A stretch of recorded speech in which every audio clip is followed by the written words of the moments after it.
বিশ্বের ক্ষমতাধর ১০০ নারীর তালিকায় নাম এসেছে প্রধানমন্ত্রী শেখ হাসিনার।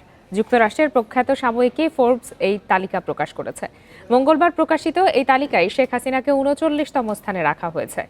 ফোর্বস জানিয়েছে, ক্ষমতায় থেকে শেখ হাসিনা এবারের মেয়াদে খাদ্য নিরাপত্তা এবং জনগণের শিক্ষা ও স্বাস্থ্যসেবা প্রাপ্তিতে গুরুত্ব দিচ্ছেন।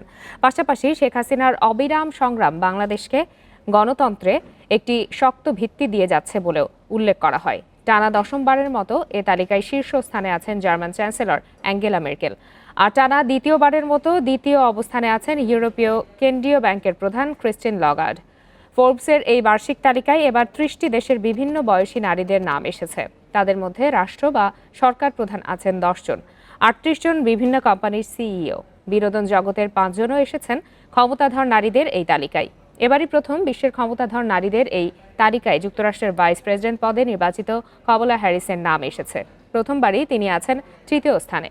চতুর্থ ও পঞ্চম স্থানে আছেন ইউরোপীয় কমিশনের president Ursula von der Leyen ও মেলিন্ডা গেটস।